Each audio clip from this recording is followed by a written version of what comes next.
started now. Thank you. So today's session follows on from the planning for the new grading scheme. And what we're going to focus on today is a recap of the new grading scheme and look at some of the similarities and differences between the new scheme and the old scheme. We'll have a look at how to plan effective assessments and how to use the new components and the grading standards. And then finally, we'll just do a recap of some of the assessment practice and some of the rules and regulations regarding assessments, resubmissions, referrals and things like that.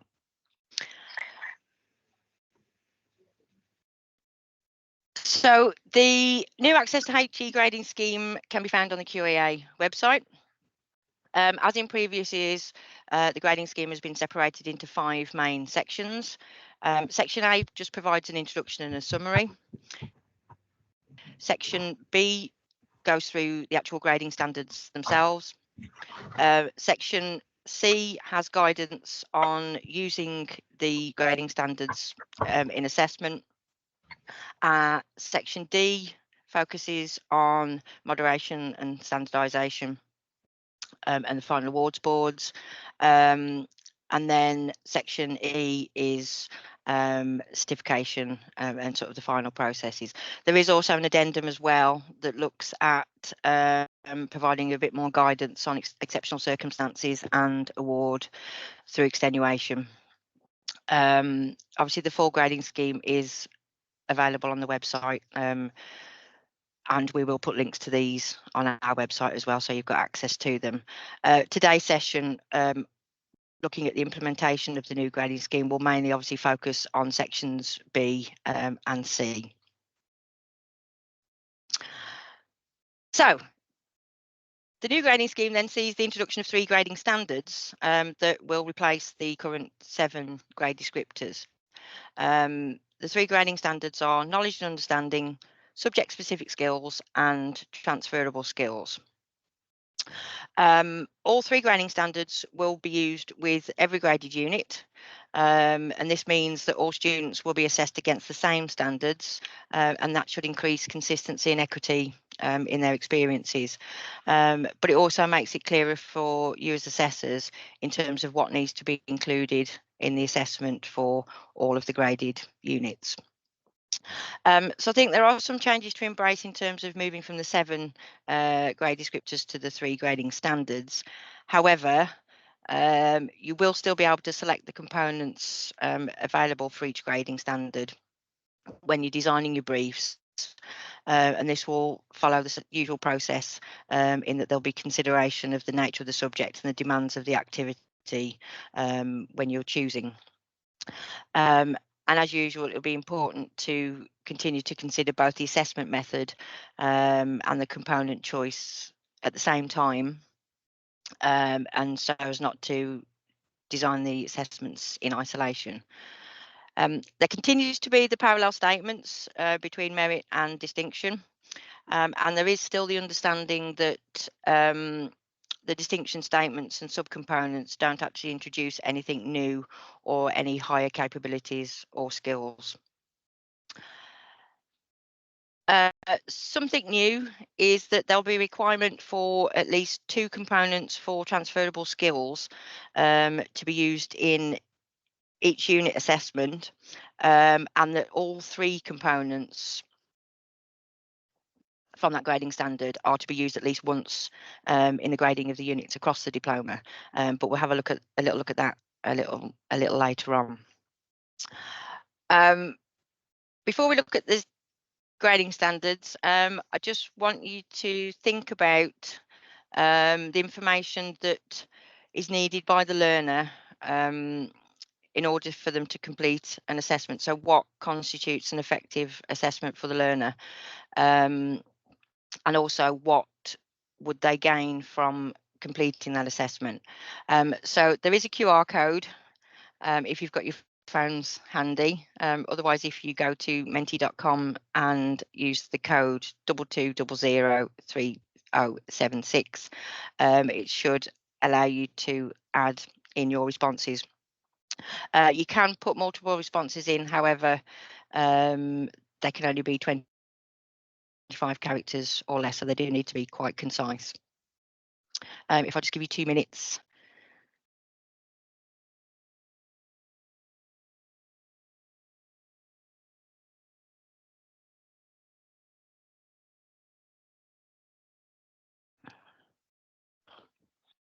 I've got Anne's just put a hand up. Is everything okay? You're okay, Anne? Yeah, I just wanted to ask, could you go back one screen to when you were saying about transferable skills, 2 in each assignment? Can I come back? I will come back to transferable skills. We're going to look at the grading standards in one go. It wasn't particularly about transferable skills. I wondered if one of them negated another.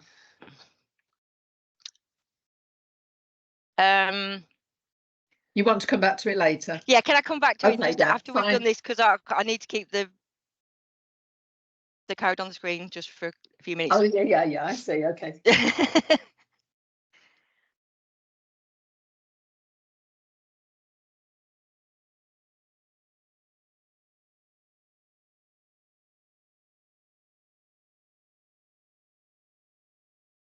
Okay, so there are some responses coming through. I'm a bit concerned because it does warn me at the top that I've reached 45 out of 50 participants, so it might. I might have joined. It might stop the responses coming through.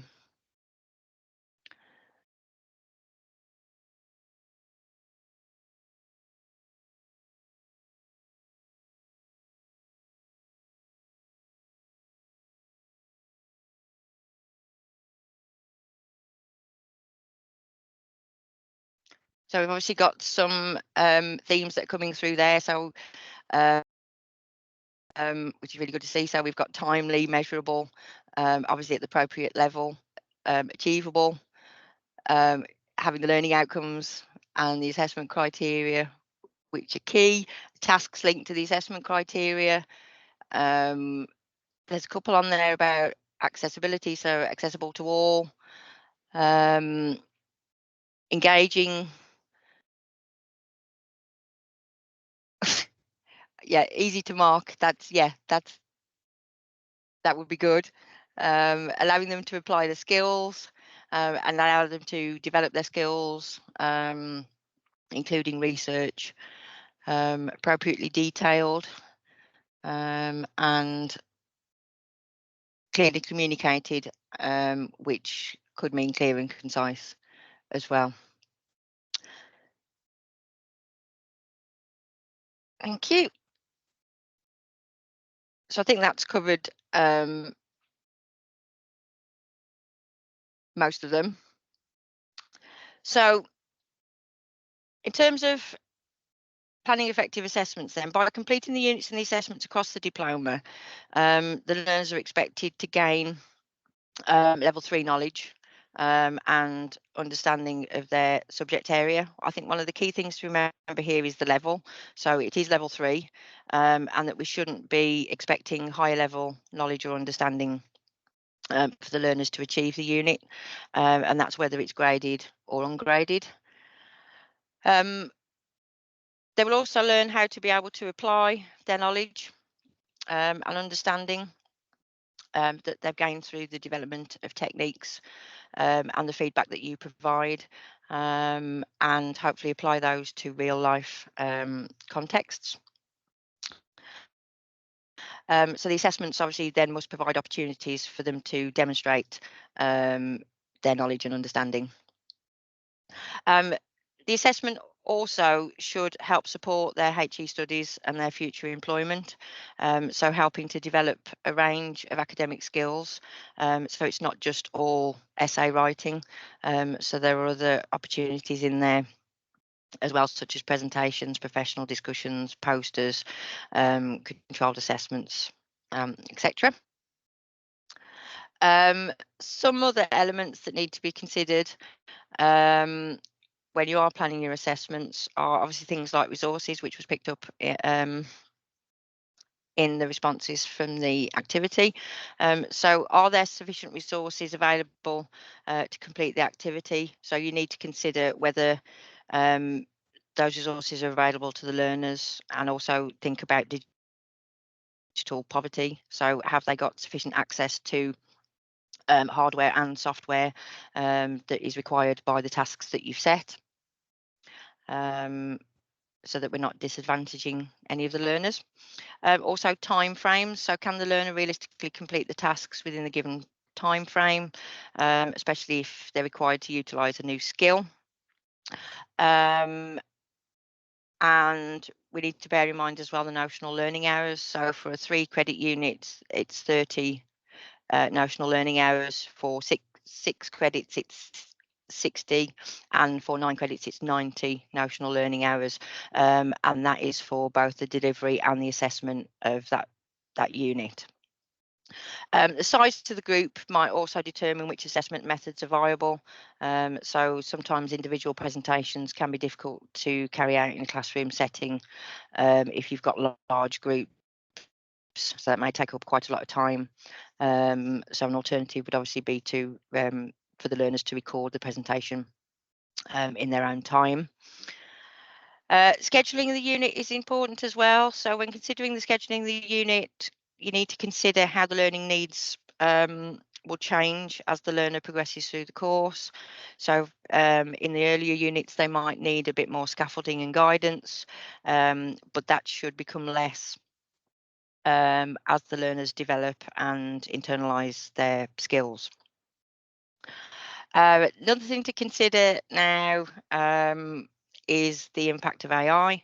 So as AI tools and access to them continues to grow, we need to consider the design of the assessment to try and avoid parts of the assessment or the assessment as a whole being produced using our AI. So this could be where contextualisation is useful, as AI tends to struggle with contextualisation, or you could maybe ask the learners to review and refer to a case study or data that obviously wouldn't easily be incorporated into an AI package. Annie, are you okay if I come back to the transferable skills once I've done the 3 grading standards? Yeah, that's fine. I can do it at the end even when there's questions. Yeah. Okie dokie. Thank you. So we'll have a look a bit more detail at the grading standards now and how to apply them. So the first grading standard is knowledge and understanding. So this enables you to judge the extent of the knowledge acquired by the learners and how it's applied to their particular subject. So this is a combination of the old grade descriptor 1, understanding of the subject, and grade descriptor 2, application of knowledge. So as you can see, many of the subcomponents should be familiar to you. One slight difference is that for the application of knowledge for component A, where it's referring to breadth and depth, whereas in the current grading scheme it was breadth or depth for the merit and breadth and depth for distinction. This new grading standard has breadth or depth across both grades. The difference is that for merit, the student is expected to generally demonstrate their application of knowledge, and for distinction, it's consistently demonstrate the application of knowledge with breadth or depth in response to the tasks. As you'll see with the current grading scheme, there's a rule at the top outlining how to use this particular grading standard. So in this case, both components A and B are to be used. Also note that there are different requirements to the number of subcomponents that you're permitted to select depending on the credit value of the unit. So for a 3 credit unit, you can select a minimum of 2 and a maximum of 4. And for 6 and 9 credit units, it's a minimum of 2 and a maximum of 6. So this is a key thing to bear in mind when you're planning the assignments and also when they're being moderated. Laura, I don't know whether is this the question that she's wanting to ask? I don't know. It is. Just So raised your hand. Yeah. Go on. Could you go back one screen? Yeah, sorry. It's all right. So you see where it says, well, you know, earlier when you said all the components had to be used at least once, does that mean from these B lists here, you have to use, say, perspectives and principles and procedures all once? No. No. It only refers to grading standard 3. All right. And it's just the components, so the A, B, and C. Okay, that's fine. Not the detail. No, not every single bullet point. No, obviously the bullet points are quite broad because of the range of different diplomas. So some are going to be more applicable to some subject areas than others. So some of those out of B you wouldn't necessarily use. That's fine. That answers the question depending on your subject area. You. Yeah. Right. Okay. Thank you. Yeah. So if we just go through a couple of examples, so just for grading standard 1, here we've got a maths unit which is 3 credits and the assessment is through controlled assessment. So A sort of writes itself because A is just A. So they've got to demonstrate their ability to apply their knowledge. And then for part B, where there's a bit more of a choice, we've gone with concepts and principles. So concepts and principles would be things like the actual math concepts such as algebra or geometry. So these would be most appropriate out of that list to choose for this particular subject area. Second example is for psychology. So again here, A is the same, but this time for B, we've selected theories and perspectives as they would be most suitable for this particular subject area. Okay, moving on to grading standard 2. So this one focuses on subject-specific skills and allows you to judge the application of a range of skills for the learners. And they can include intellectual, technical, or practical. So with intellectual, it's skills such as analysis or synthesis, evaluation, being able to use information or problem solving.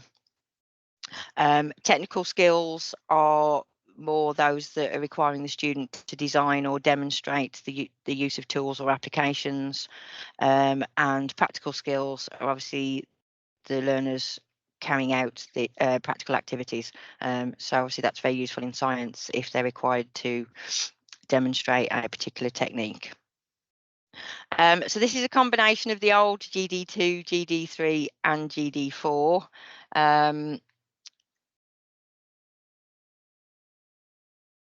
And again, there should be a lot of the subcomponents that are familiar to you. The rule with this is that we need to select a minimum of 2 and a maximum of 4 of the most relevant subcomponents in B. Again, with this, we've got to use A and B. The maximum is there to help ensure that the demands for the merit and distinction are achievable. And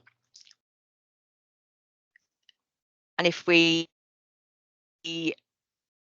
just have a look at some examples.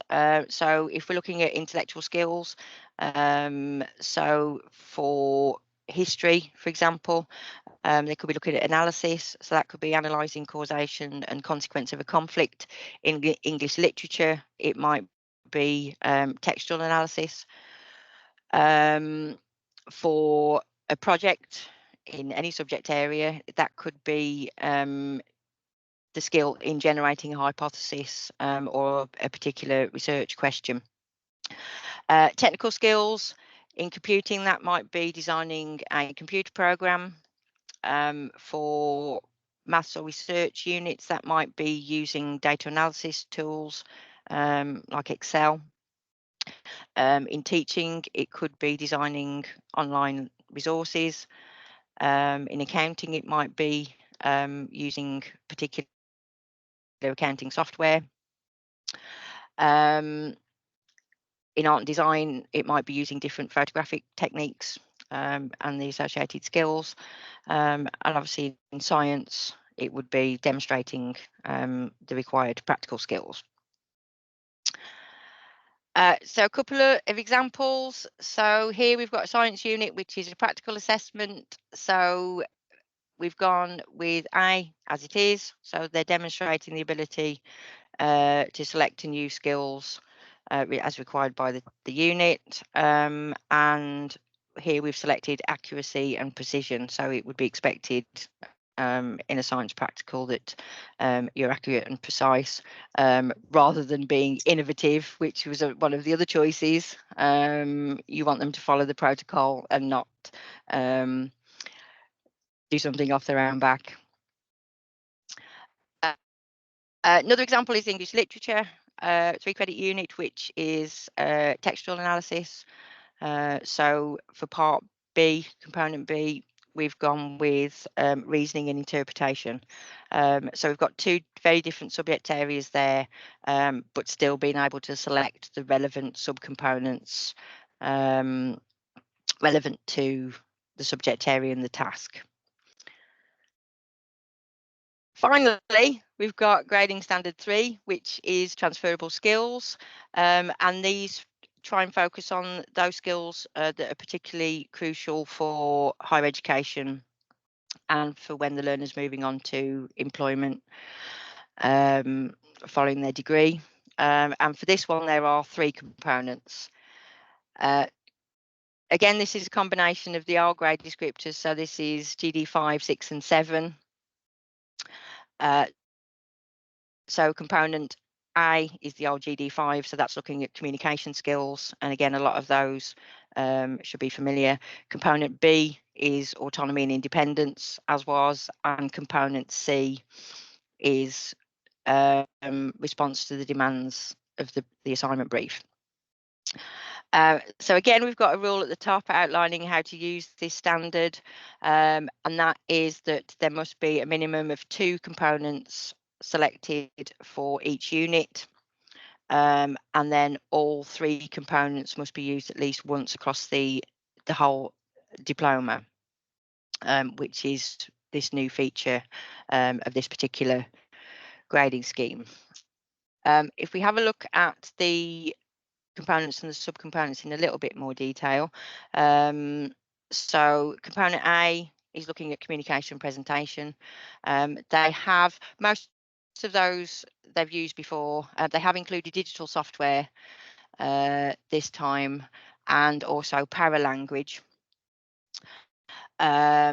which refers to verbal and non-verbal communication. So this would be useful in assessment of presentations. So before it was very difficult to actually align the grading components with a learner carrying out a presentation.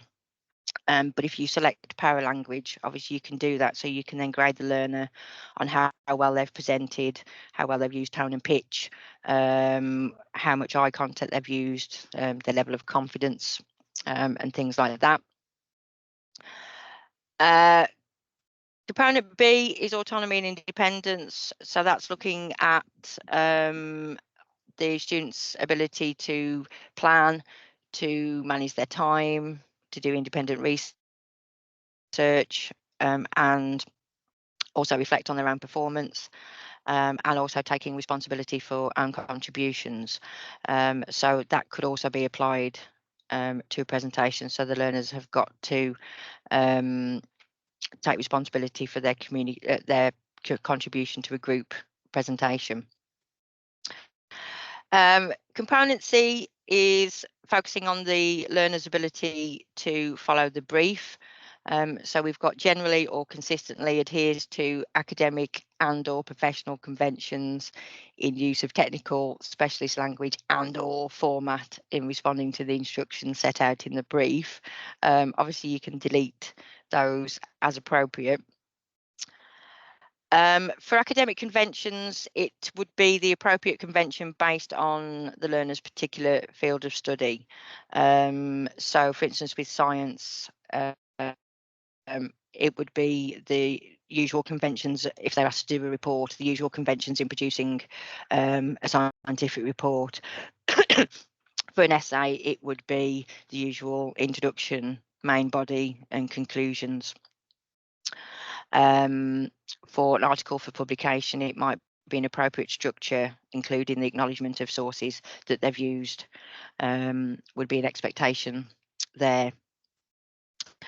For subjects that adhere to professional conventions like healthcare, medicine, engineering and education, the use of these conventions would indicate the student's awareness and understanding of the expectations of that profession. So it would be what is usually used in that particular profession.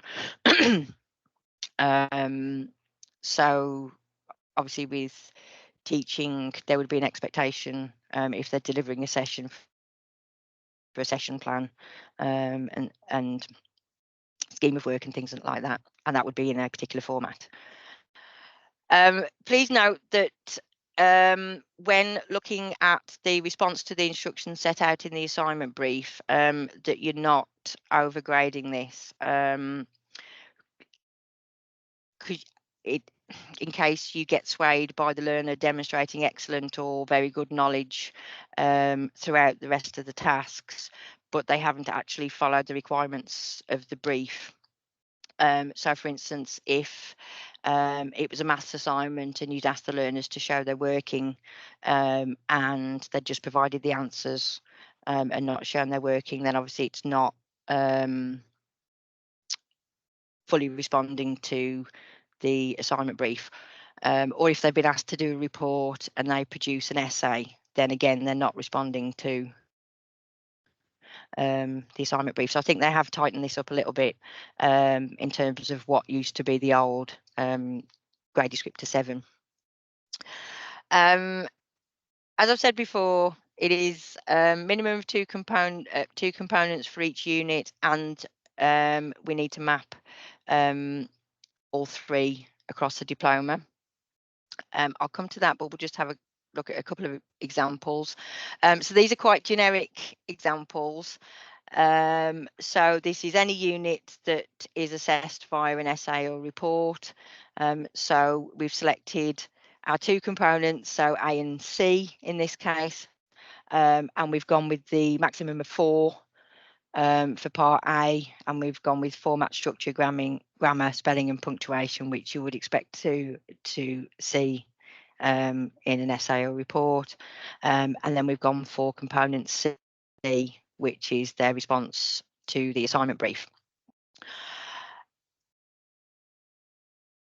With the second example, we've looked at trying to incorporate all 3 components into a single assessment. So this could be easily done through a presentation. So for component A, we've selected imagery and paralanguage. So they've used engaging imagery within the presentation, and they've delivered it either very well or excellently as they've gone through. With B, we've selected manage time and reflect on own performance. So if there's a time limit provided for the presentation, you can gauge on how well they've stuck to that time limit and been able to manage their time effectively. Plus they could also then, as part of the assessment, evaluate their own performance, so how well they presented or whether they could have done it better a second time.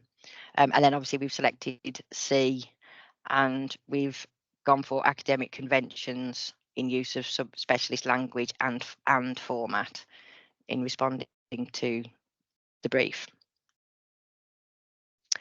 Any questions on the grading standards?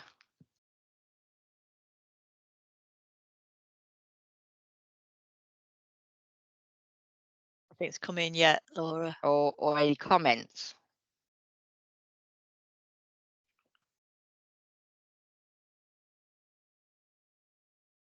No? Okay, right. So, as I said, with transferable skills, there is a requirement to track it across the diploma. So during the planning session, you were shown an assessment planner that could be used to track assessments of all the units for the diploma. And obviously this is similar to the assessment plan provided this year. There's just the addition of a mapping section, and this has been slightly amended since the planning session. We've removed the other two grading standards because they must be in all units, and we're now just focusing on this requirement for grading standard 3 to have all components selected at least once. So in this example here, we've just got the 2 units. In the first unit, we've got components A and B selected, A and C selected, sorry. And then for the second unit, all 3 have been selected. So that just with only 2 units there meets the requirements of the 3 components of transferable skills utilised across the diploma. So hopefully you'll find that useful, and it would be advisable to have that document on a shared area, so that as assessors are producing their assignments, they can obviously tick to say which components they've chosen for grading standard 3. Any questions? Yeah, actually, Angie was just asking whether there was going to be a copy of this. So we are sending copies out for this. Yeah, and all the materials we'll put on the hidden web page, I believe. So the videos will be there and all of the documents. And then actually, Lauren's just put some feedback. Would a column for adding whether an extension was granted be useful in this document? Is that something to feed back, or?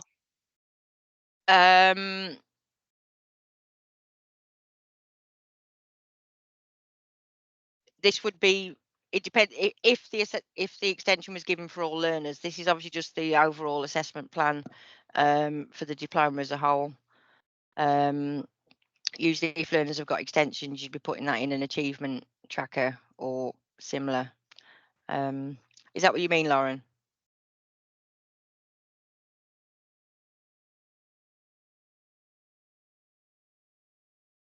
Hello.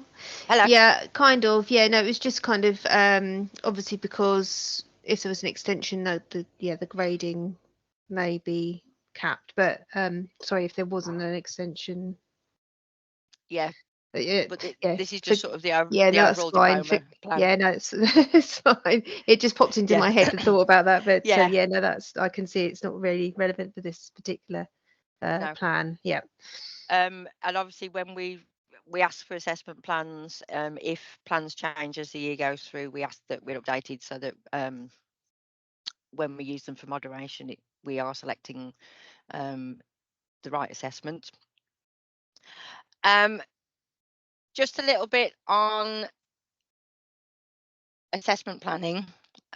So if you've got a unit where you just plan to assess with one assignment, so all 3 grading standards must be used within that particular assignment, although that assignment can have one or more tasks. And within that, you would then select the most appropriate subcomponents relative to the task or tasks. And as always, the learning outcomes must only be assessed once within the assignment, and the assignment brief must be internally moderated.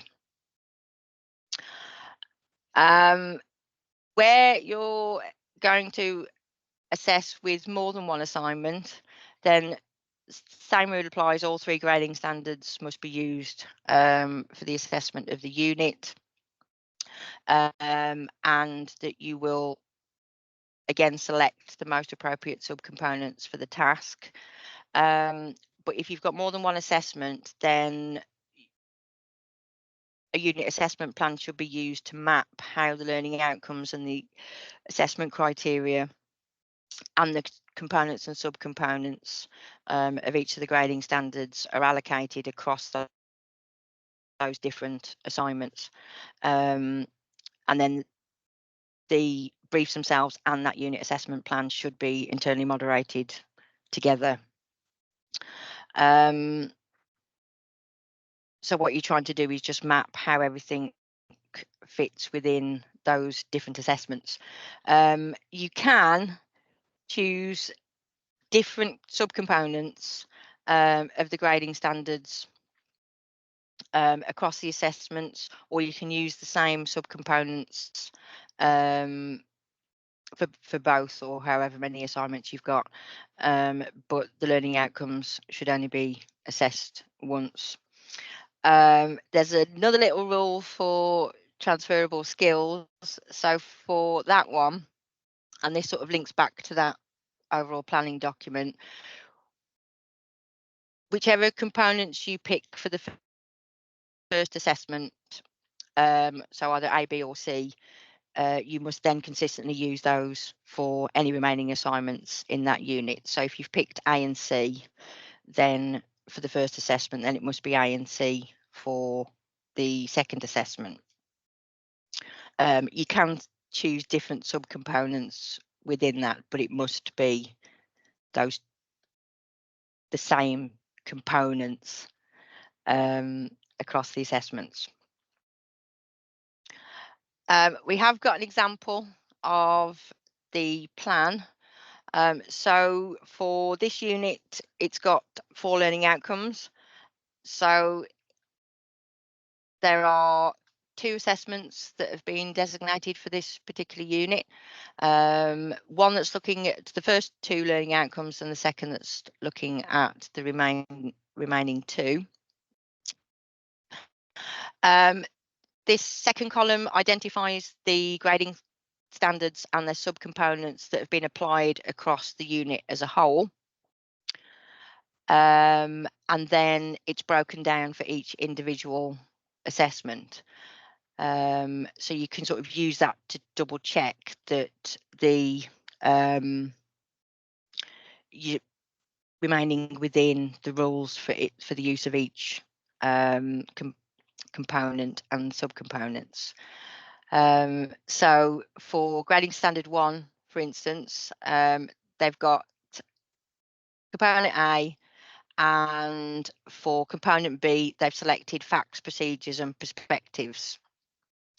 They're only assessing facts and procedures in assessment 1, but they're looking at facts, procedures and perspectives in assessment 2. So it's the most relevant subcomponents relating to the tasks. Similarly with grading standard 2, for B, they've got 3 subcomponents picked for part B, which is within the maximum 4 across the unit, and they've selected accuracy and insight for the presentation, and then insight and interpretation for the essay.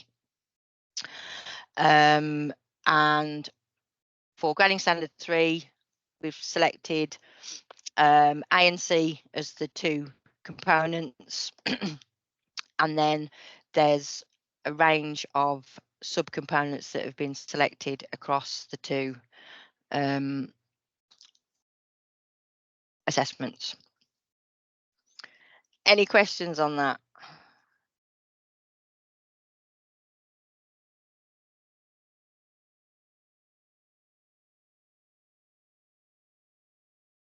There's nothing there at the moment, Laura. Okay. Oh, wait a minute. I've got a question. Aaron said, will these be assessed separately? With the new grading scheme, and we'll come on to assessment a little bit later on, is that grading can only take place once all learning outcomes have been achieved. So it would only take place at the end of the unit. Obviously, you can identify achievement of the assessment criteria for the individual assessments, but grading you have to leave till the end, and it would be then holistic at the end of the unit to then provide a grade for each of the grading standards. I think that covers Amid's second point about 2 sets of feedback. So there'll be feedback from assignment 1 and then feedback on assignment 2, but grading at the end of all of it. Yeah, so there would be feedback provided for each assessment, but especially for the first assessment, there can be no indication of grading. But I will come back to that a little bit later on, because that is going to be the sort of the tricky bit, I think, based on what QAA have stipulated. Anything else? I was just going to say about later in the year, looking at sessions to support this further. Yeah, There will be a session that looks specifically at feedback and a recap of some of these things that we're just introducing now, but it will be mainly focusing on feedback, and we will provide worked examples to demonstrate how you can provide effective feedback within the rules. But yeah, that may be a little bit challenging. Right, another quick activity. So what you've got there is a specification for a teaching unit. So this is planning and delivering a micro teach session. So it's a 3-credit unit, and we've got 3 learning outcomes with 3 assessment criteria. So what I want you to do, and I'll put a link to the grading standards section B, so that you can have a look at the grading standards. I want you to have a think about which grading standards would be best to apply for the assessment for this particular unit.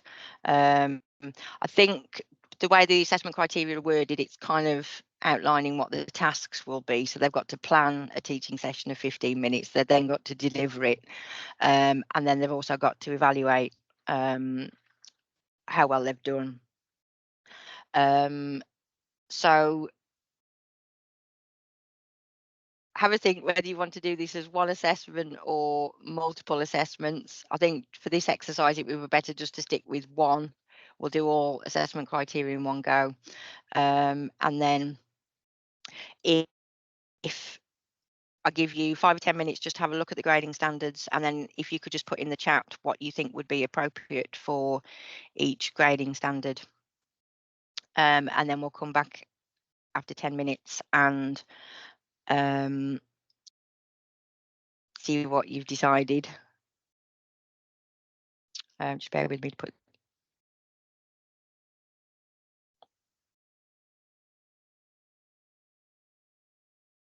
So the link in the chat should give you access to the grading standards.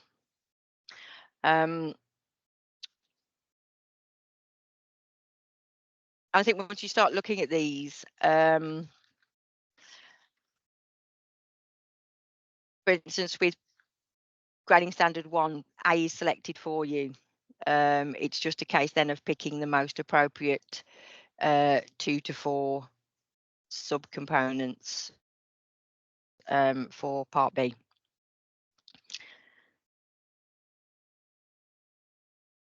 So it's 17 minutes past now. If I give you till 27 minutes past, and if you put your responses in the chat, so you can just put GS1,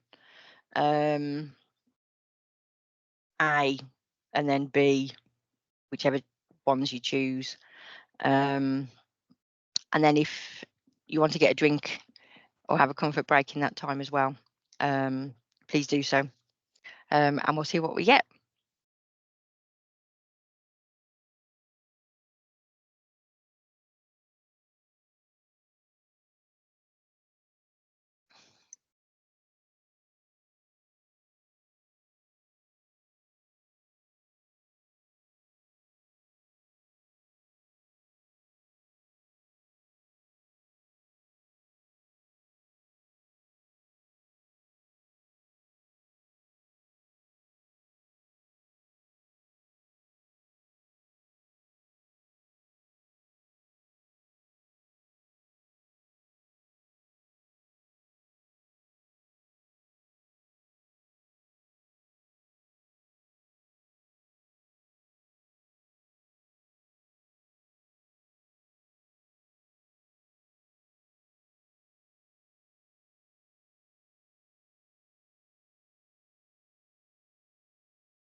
Okay.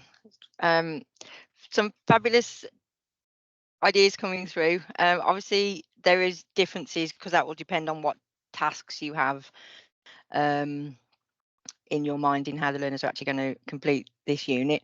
But it's nice to see that you're not just necessarily selecting the minimum number of components, because obviously there are 3 slightly different tasks within that, and that you are applying the rules very well. And it's nice that you're picking out reflect as well, because obviously you're not going to necessarily be able to do that in all units, but this is an ideal opportunity for the learners to actually reflect on their own performance, which may be more difficult to do. And obviously with this, is because they've got to deliver, para language is a perfect one, and so is creativity and innovation, because you're looking to see whether they can provide innovative materials. So that's wonderful. And are there any questions come up while you've been working through that?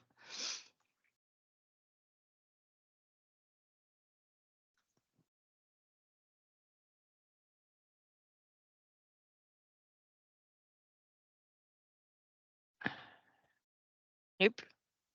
Right. Okay. Next section then is just to have a quick look at the requirements of the assignment brief. So you'll be familiar with these. So your assignment brief should have all the necessary information that the learner needs.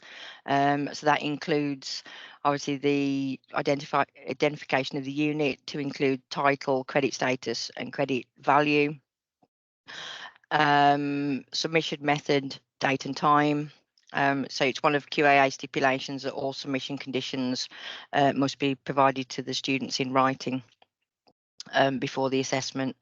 And obviously by providing the submission methods to the learner clearly, it gives them time to familiarise themselves if it's a new method of submission.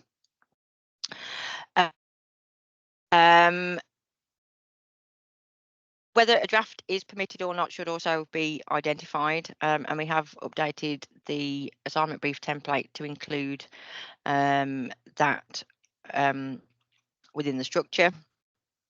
If there's more than one assessment for a unit, then it should be identified which each assessment is. So if it's 1 of 2 or 3 of 4, that needs to be identified clearly on the brief. Obviously, you need the learning outcomes and the assessment criteria, and the tasks matched to the assessment criteria, so it's clear what the learner needs to do to meet each individual criterion.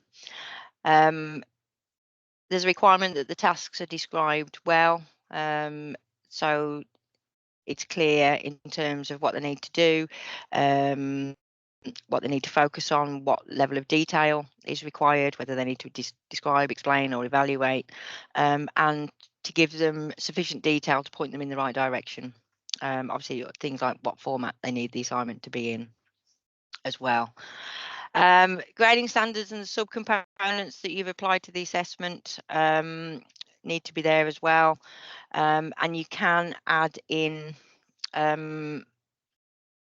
not only contextualization of the tasks but also contextualization of the grading, so you can explain to the learners what you're expecting to see for the merit standard and also for the distinction standard, so it clearly sort of sets out how you're going to grade the assessment. That's also very useful as well if a new assessor picks up that particular assessment.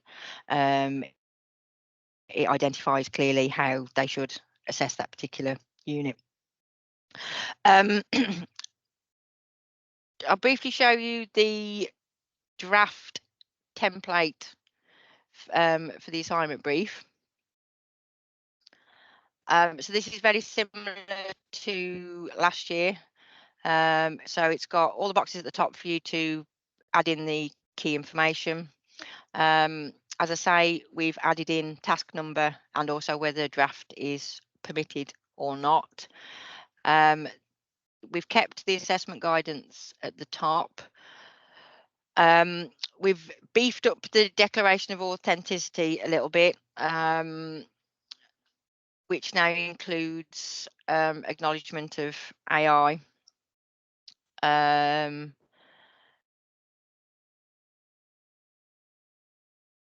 Which you can also use. We've then got the learning outcomes and the assessment criteria section, and we decided that in previous iterations of the assignment brief that has been sort of in the middle after the tasks, but we decided it would be better for the learners and enable them to focus more if they can see what they're being assessed against before they actually get into the nitty-gritty of the tasks and pull their focus away from the assessment criteria as they're getting on with the tasks. There we've got the grading standards in full. QAA have provided the grading standards in a Word document, so you can easily cut and paste them onto the briefs rather than having to work from the PDFs. So obviously they're there in full, and you would then delete what wasn't appropriate. And then finally, we've got a section at the end for the breakdown of the tasks and the detail in terms of what they need to do for each assessment criteria. And it's up to you whether you want to separate it into individual tasks or have one main task that covers the unit as a whole.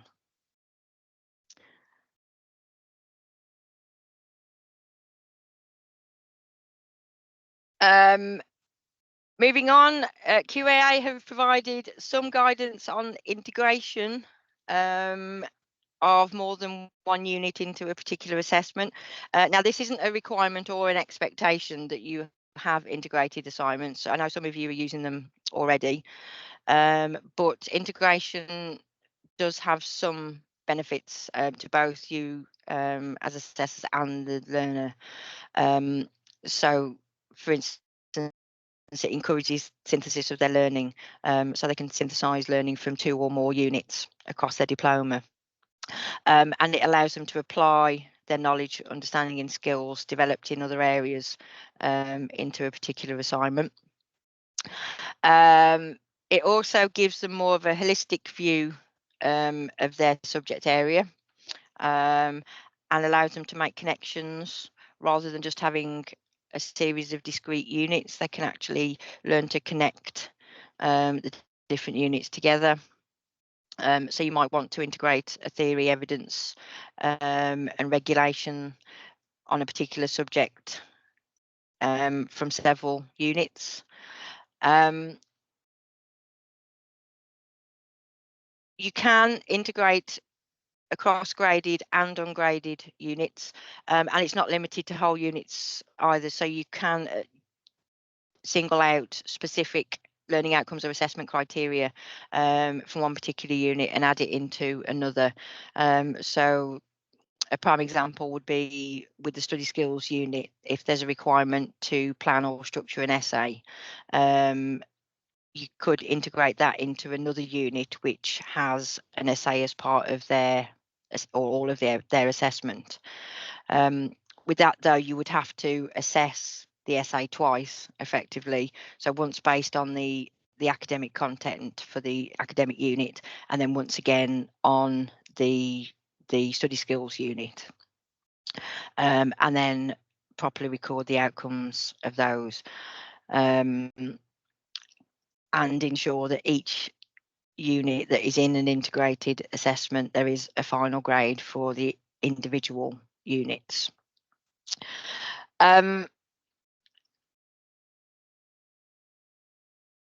This should also help reduce over-assessment potentially, and also reduce stress in terms of both you and the learners in completing and marking the assignments.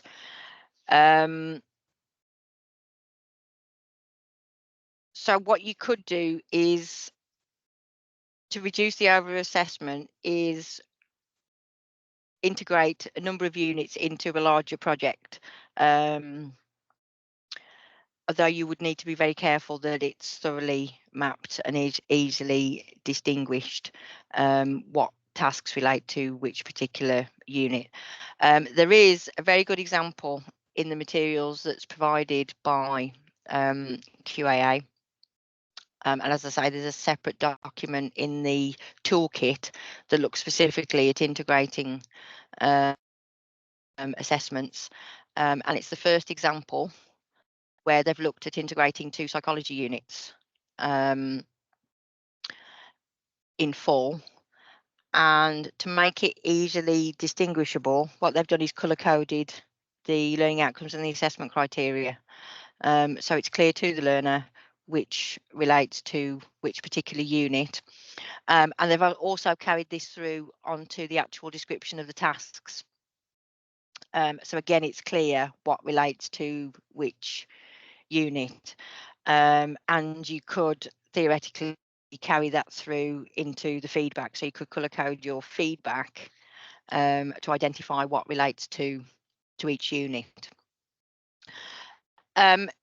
This particular example also gives you an idea of how you can contextualize the grading standards.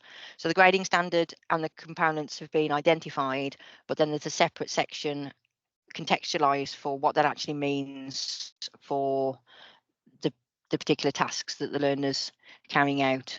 And that's carried through across the 3 grading standards for that particular unit. And like I say, it does make it a lot clearer in terms of them knowing what they're being assessed against. But again, that contextualization isn't a requirement, but it is good practice to include that. Any questions on integration? Sally's just asking whether there'd be a link to this document, but it will be included in that. That's the link that you've used. Yeah, we'll include it in the information that we add to the web page, but it is available on QAA's website. And I'll show you when we come to the end where exactly that is. But it is part of the toolkit. There's some really useful documents in the toolkit. Right then, so a little bit on assessment practice. So what to look for when you're assessing the learner work. Firstly, you need to consider if the learner has met all of the learning outcomes, because no grading or grading feedback can be provided until all the learning outcomes for that particular unit has been achieved, and that's whether it's through one assignment or multiple assignments. If it has been assessed as a single assignment, then obviously grading can take place. If it's more than one assignment, then you must wait until all of the learning outcomes have been achieved. As we've already said, there will be more guidance and more training on feedback that can be provided. But in the guidance, it says that feedback can be provided for individual assessments where you've got more than one for a unit, to identify strengths and weaknesses to the learner, and how they can improve their performance. But no grade can be applied or implied at that stage, which then makes that feedback very difficult, because if you start using terminology from the grading standards, then you're implying the grade that they're potentially going to get. So we will put another session on specifically to look at ways around that. In terms of assessing the work, so good place to start is section B, which obviously explains in a bit more detail how each of the grading standards should be assessed. And as always, it's professional judgment regarding the student's performance against each individual standard. So you'll need to assess the extent to which either the merit or distinction statements for each standard best describes the standard of the learner work for the selected components and sub-components.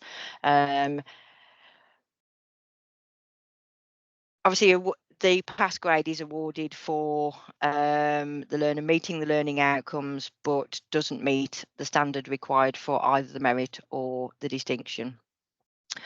Also remember that your grading decision should be based only on the components and subcomponents that are identified in the assignment brief, and that it shouldn't be influenced by any other aspects of the learner work. As you'll have seen as we were going through the standards, they make use of terms such as very good and excellent, again, which are obviously used to summarise their standard of performance. And these are identified in the merit and distinction criteria. The precise meaning of these terms will vary slightly between different subject areas and potentially different assignments. But they have provided guidance in terms of the general principles. So all of the merit statements relate to performance that is significantly better than a pass, but not as good as for distinction. We've seen generally in there as well for merit and consistently for distinction. So generally should be taken as in most cases or in most instances, and consistently to mean all the time or almost all the time or reliably. Excellent is used to denote distinction, although this should not be interpreted as requiring absolute perfection before a distinction grade can be awarded. So it would be more appropriate to look for work that is outstanding within the context of a normal level 3 assessment, but it may have some small errors or omissions or imperfections within it, but it's still holistically outstanding.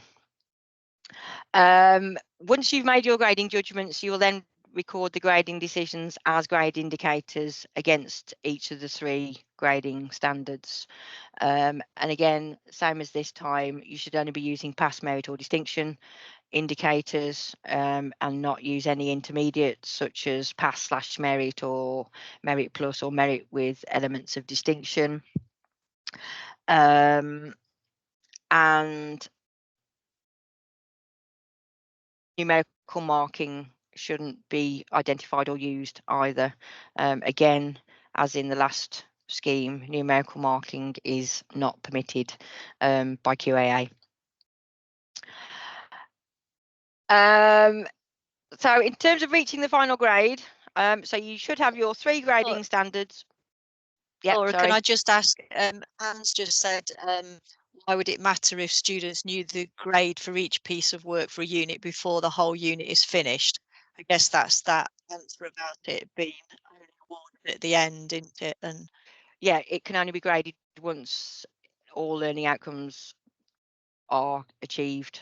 So which is fine if it's one single assessment, but if it's more than one assessment, you can't grade until you get to the end and have a holistic grade across the assignments. I think we did have the discussion yesterday, didn't we, about it still that being able to give some developmental feedback, but not in the grade to it. Yeah, which we'll focus on in that grading session, because I think it is going to be an important thing to look at because of this new ruling, to ensure that the learners do have some feedback if they've got a large unit where there are multiple assessments.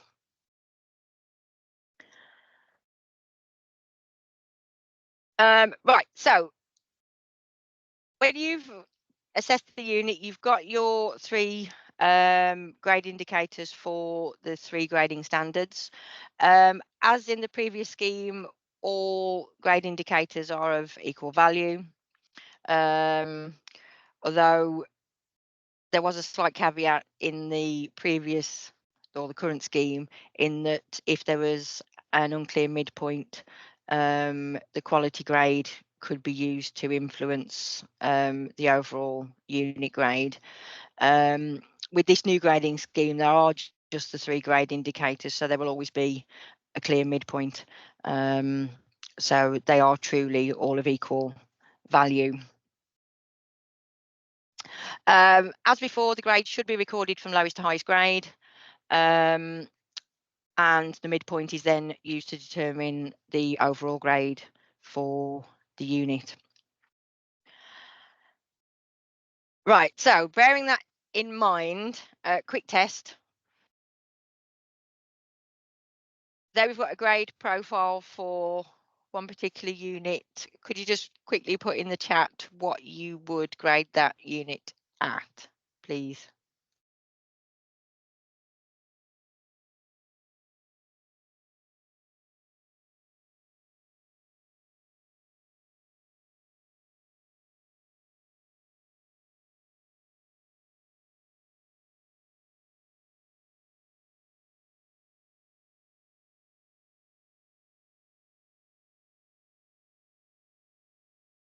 Have we got any responses? I can't see. Sorry, yes, they're all putting passes. Fab. Yeah. Yes, it's passed. Right, next one.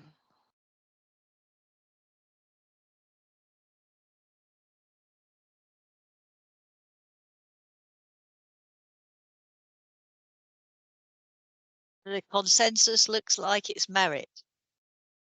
Yeah, fabulous. Has anybody identified that that's an incorrect grade profile?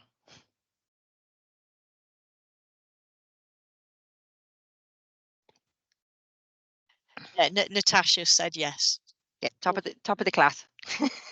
Yeah, obviously based on the requirements, that should be from lowest to highest grade. I mean, it should be MM. And then final one, bit of a sequence going on here.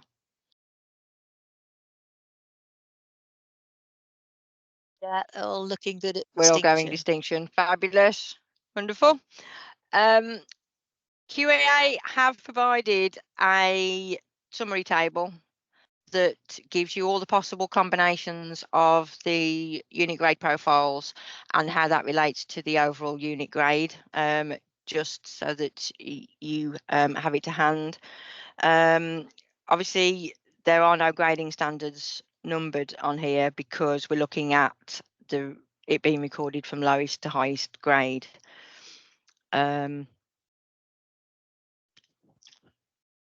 Laura, we just missed a question from Ahmed.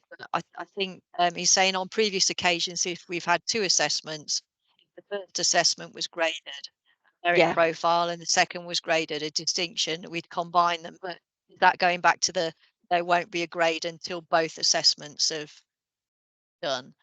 Yeah, it will. You can only grade at the end once all learning outcomes have been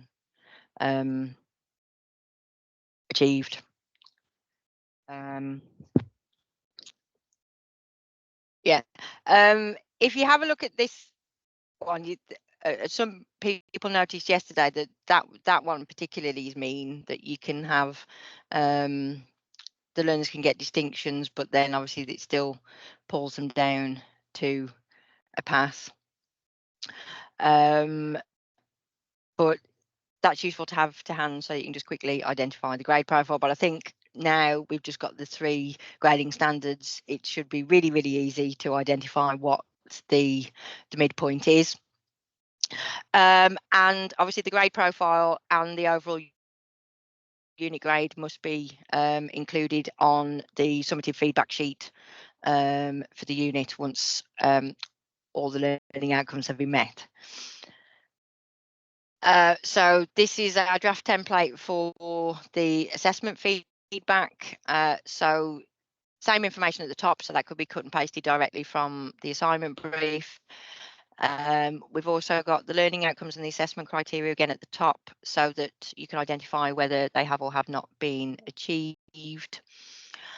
There's then a section for feedback relating to the learning outcomes and assessment criteria and the tasks. And then a section for if a resubmission is required, what the learner needs to do to achieve the assessment criteria.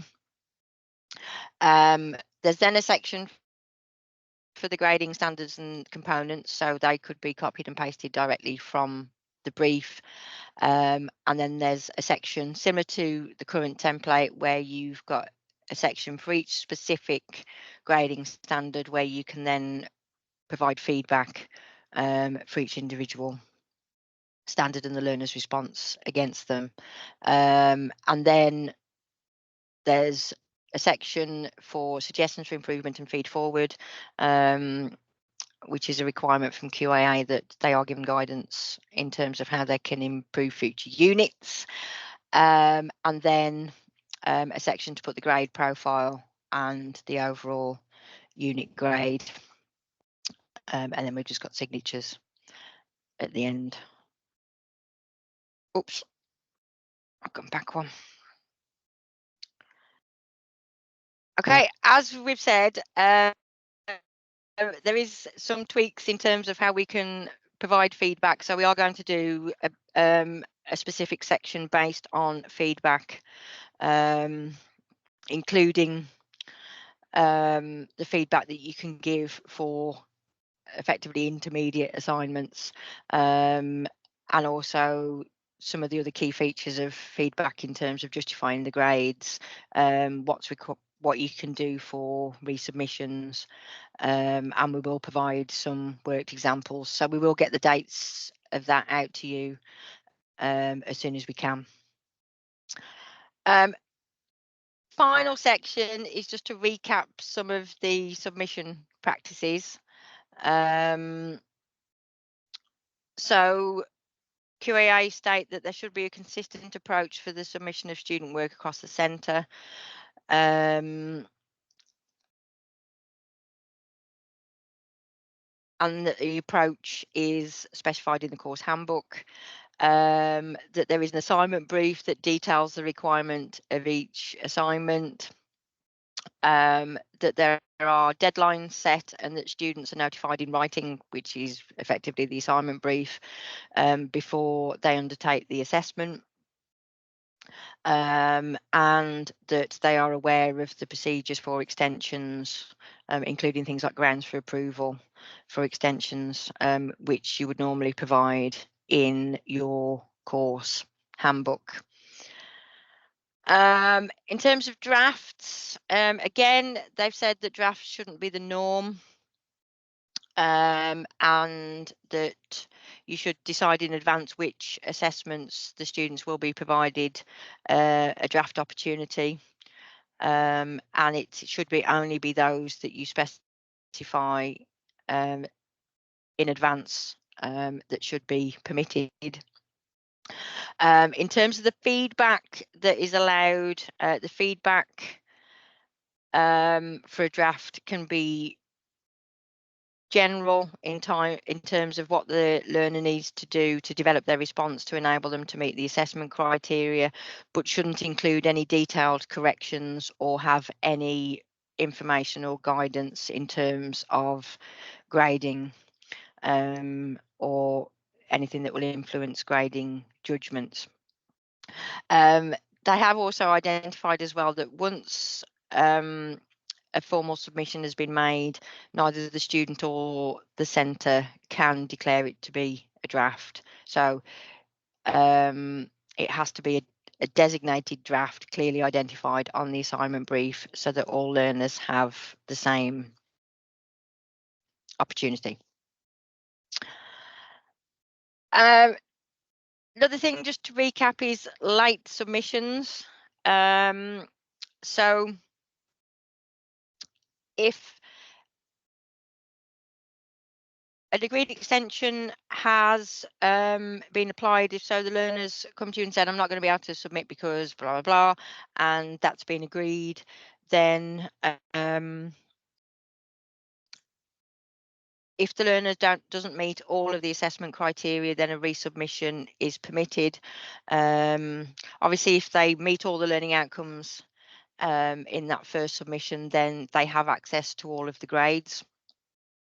If they have an agreed extension and they do need to resubmit, they still have access to all grades. However, if they submit late with no agreed extension, then firstly, if they achieve all the assessment criteria, the work is capped at a pass. And if they don't meet all of the assessment criteria, they're not actually permitted a resubmission opportunity.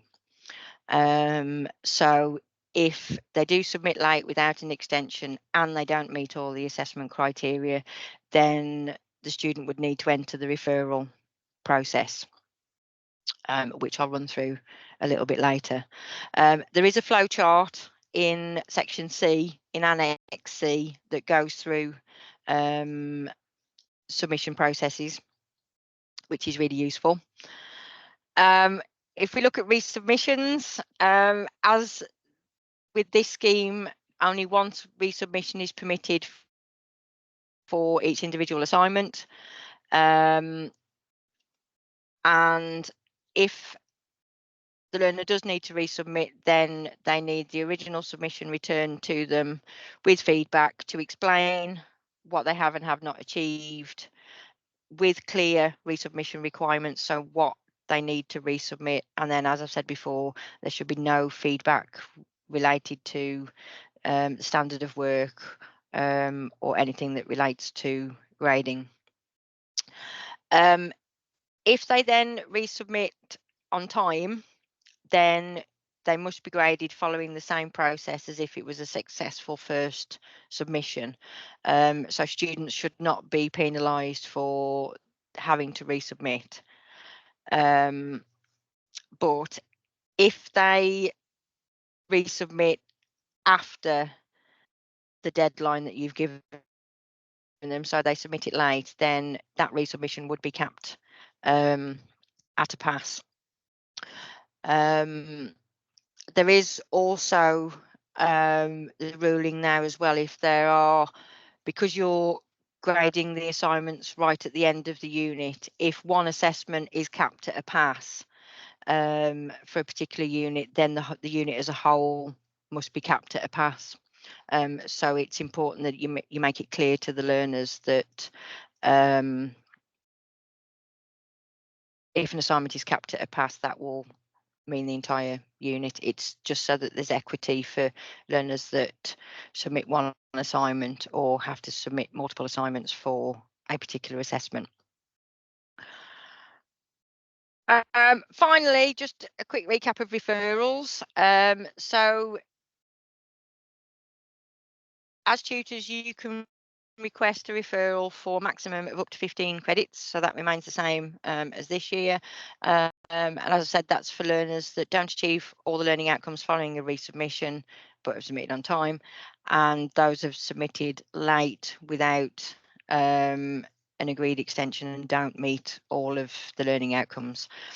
If a referral occurs towards the end of the course and there's no time to request a referral to us, then obviously that would be reviewed and considered at the FAB. Any successful referral request for the graded units will be capped at a pass and or achieved if it's ungraded. There is a referral form on the website, but that falls under the centre policy and procedures page, so it's in the main page with the policies and procedures. But if you do need a referral form, obviously just get in touch and we'll send it to you.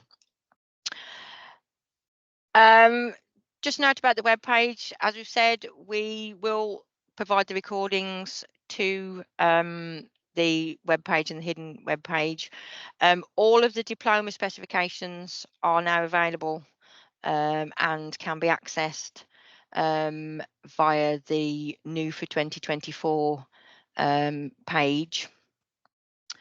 And if you go to that page and then scroll down, it lists all of the individual diplomas, and then you click into the specification, and then within the specification there are hyperlinks to each individual unit. So that should make it easier and quicker for you to allow to be able to share with all the members of your teams. Also on the website we'll have any upcoming support and the training sessions, and we will put all of the resources to help support the implementation of this new scheme, including the new templates when they've been finalised, and all the QAA guidance and the toolkit. If I just go to the web page. So this is the new for 2024 page, comes within the access to HE section, and as I say, you've got all of the diploma titles there that you can click through to access the specifications. And then within the specification you will have all of the units in their subject areas, which are then hyperlinked to the individual unit specifications, so they are easily accessible.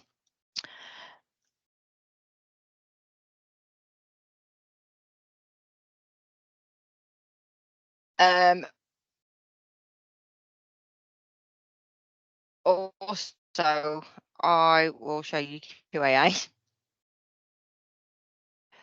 So on QAA, if you go to access to HE and then access to HE grading scheme, we've got the current scheme at the top and then the new scheme below. So if you click on to view the grading scheme, that gives you the 5 sections of the grading scheme handbook and the addendum. And there's also an updated tutor's quick guide to grading, which gives some pointers in terms of grading. And then if you go to the toolkit, you've got a whole variety of different resources. As I said, as I've shown you before, you've got the integrated assessment one. There's more guidance on understanding the new scheme. And there's also one for converting your old assignment briefs to meet the new grading standards. So there's some really useful resources there that you should be able to use to help develop your materials for next year. The one document, I think it might be the converting to assignment briefs to meet the requirements of the new scheme, is 109 pages long. It's got a lot of examples in there that you can use.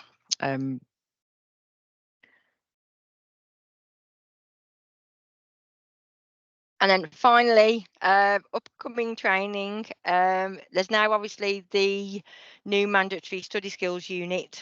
So there's 2 sessions coming up the week after next, looking at supporting you in delivering that new mandatory study skills unit. So there's 2 sessions available, either on the 15th or the 16th, and you can book into those as usual using the link on the events page of the website, and they are up now currently for you to book on if you wish to. And that's me done, unless you've got any questions.